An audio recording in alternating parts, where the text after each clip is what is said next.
if you've not seen the news already, the Rimac Nevera just beat the Nurburgring lap record, which is a big deal.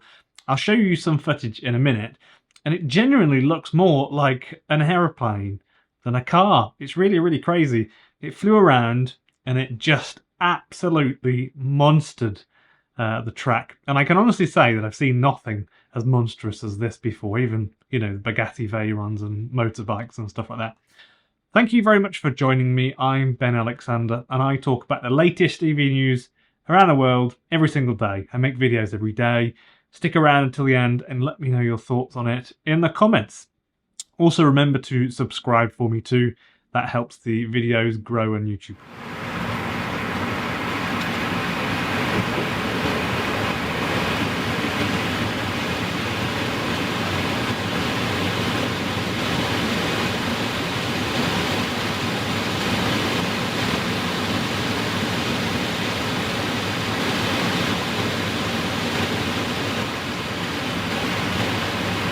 So the Rimac Nevera is basically a supercar, and it starts from 2.2 million US dollars. Huge money. Starts at 2.2 as well. It has 1800 and I think it's like 15 horsepower and has a range of 200 miles or so, just over. And it's the car that Richard Hammond actually crashed.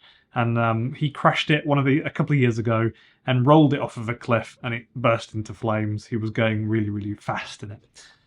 So demonstrating the belief that there's no such thing as excessive horsepower, I would imagine. The standard Nevera model has cutting edge 4 motors, one on every single wheel. This setup has carbon sleeved permanent magnet AC synchronous motors at each wheel, working with a 1-speed direct drive transmission. I hope that makes sense. Despite the battery's maximum output having an impressive 1877 horsepower, the motors actually collectively yield, all 4 of them in total, 1800 and I think it's 13 horsepower. Yet it's unlikely that such a distinction of like 60 horsepower or, you know, 800 horsepower, whatever, will ever be noticed by most drivers. Both front motors actually contribute 303 horsepower each and 207 foot-pound of torque, while the 2 motors, so one on each wheel at the back, they have 603 horsepower and 664 foot-pounds of torque each. That's serious power. According to Rimac's claims, the Nevera can achieve 0 to 60 miles per hour or 0 to 100 kilometers per hour in 1.85 seconds. When they did that, that was set on a track, but we've actually seen numbers under 2 seconds. So regardless, it's on the edge of what is physically possible, I think. And a quarter mile time of 8.6 seconds. So as for the assertion of reaching a top speed of 258 miles per hour, so that's something like 400 kilometers per hour, something like that. This remains a pursuit that only the exceptionally brave and daring people with bigger gonads than me would ever contemplate doing. I would never do that. So for those that know me, I would still rather have a BYD Seagull. Of course, I really love that car. If you're in China and you can sell me one, email me. As I always say, I can actually afford to buy the BYD Seagull. This is partly why I'm such a big fan of it. I'll put a link also to the video from Rimac. It's their official channel from the full lap of the Nurburgring, and I'll put that in the description below. It completed the Nurburgring in 7 minutes 5 seconds. So, for example, a standard sort of car, a normal car you might drive to work, a Jaguar with a diesel engine will maybe get around 10 minutes, something like that. A really fast car might get 9 or 8 minutes, something like that.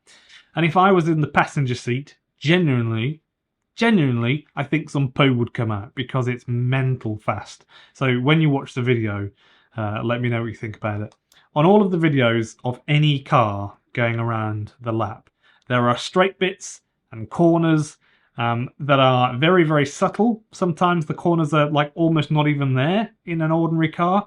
And the Rimac basically just eats the track up. That's the only way I can put it.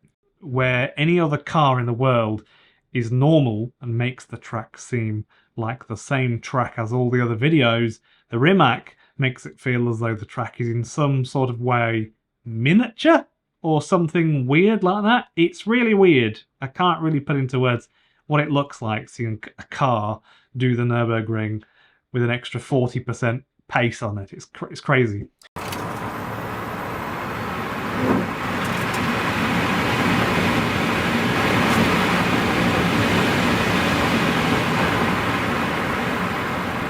Watch it after this video, come back, let me know your thoughts on it. Let me know as well, would you passenger that? Would you sit in the passenger seat? I would still love to see a Formula 1 car actually on the Nürburgring. I've never seen that. I don't know why we haven't seen that yet. I mean, the proper Formula 1 cars, pre-2010, I don't mean the toy ones these days that sound silly. Of course, the Rimac has a huge battery, so I don't know just how it only earned the EPA range of 200 miles. Doesn't really make sense. But the battery is actually 117 kilowatt hour. That's really big. I would just love to know just how much power it would use in a few seconds going 260 miles per hour at its top speed. And I'm pretty sure it will do 260 miles an hour. The way it picks up speed when it's already going 320, 330, 340, 350, which is, you know, like 220 miles an hour, is bonkers. So maybe it's just that they used very good wax on the paint. Maybe. I don't know. I think it's more to do with the 1800 horsepower though. If you enjoyed the video and you think it's a bit interesting, please consider clicking the like button for me so that YouTube know people enjoy my videos, and subscribe for more daily videos about the latest electric vehicle news. Ordinarily, I don't talk about this sort of stuff. It's more about BYDs and Toyota and Honda and, you know, different manufacturers coming out with the new cars. But today I thought I'd do this one. It's a little bit different, and it's just so like, it's just crazy the pace on that car. So thanks for watching, everyone. So here's a bit of bonus Mimi footage.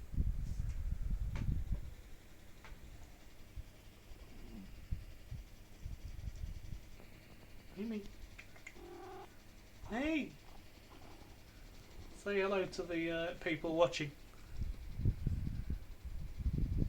Yeah, so this is actually the neighbour's cat. He just comes in here when I do my videos or if I'm working, and he just goes to sleep on my chair. There's not even a cat. He just likes to be with me. He's called Mimi. It's pretty cool. Mimi. Hey!